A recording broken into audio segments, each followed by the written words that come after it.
Welcome to Precalculus. This is our first video for Precalculus. I am your online video teacher. I am the author of this book, and I am also the teacher who is speaking right now. This video is about conic sections. You may have been snooping into the book, and so you are seeing there the cones that is being spoken about in the conic sections. It's not just one cone, it's actually a double cone, or what you call a cone with two knobs.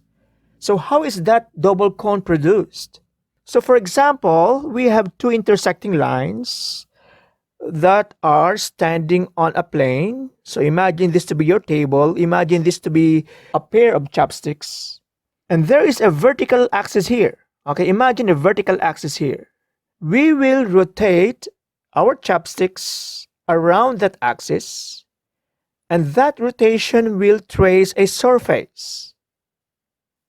That rotation will trace a surface. So this is the double cone we are talking about in the conic sections.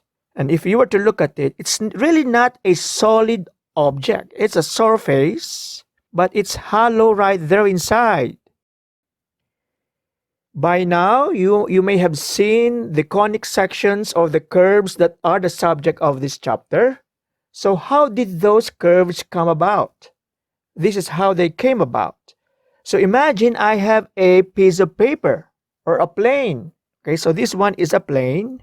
And what I will do is I will cut or I will intersect our cones.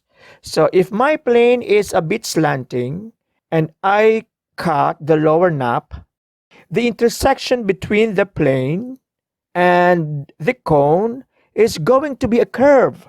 So remember that. The intersection of two non-parallel surfaces that are distinct or that are different is a curve. And so the intersection of this plane and our cone is going to be what you call the parabola.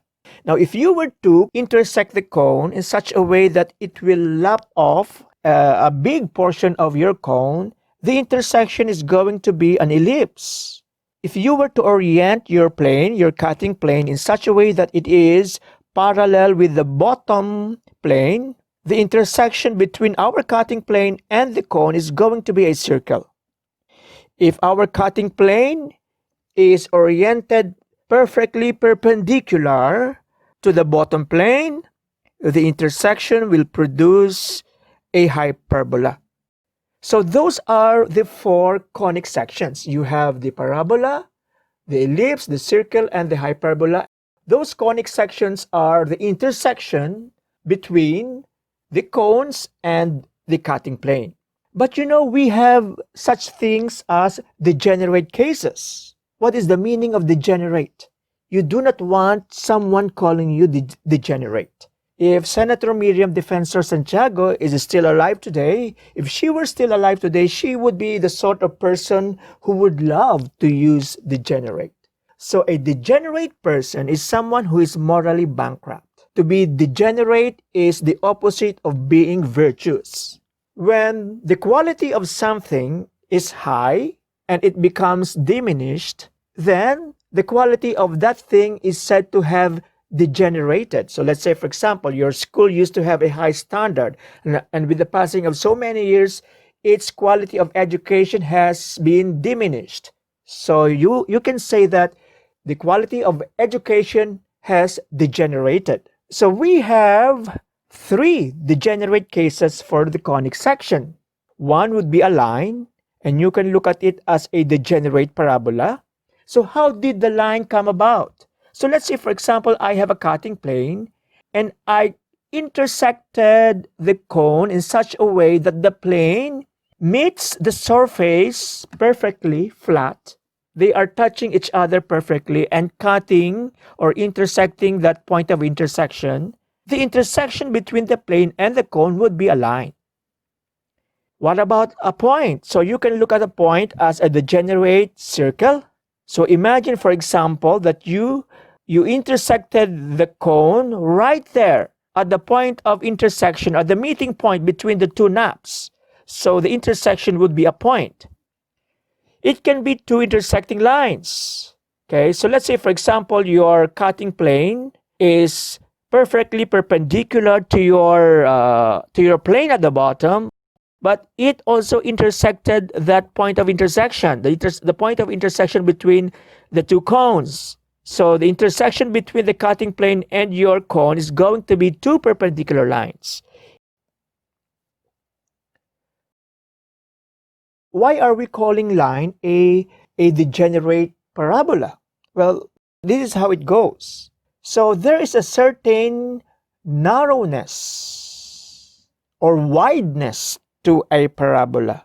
And later on, we will talk about what is the measure or what is that thing that will give us the width of a parabola. So suppose, for example, our parabola is a bit wider. Okay, so that is how it can be. That is how it might look like. But let us produce a parabola that is even more wide.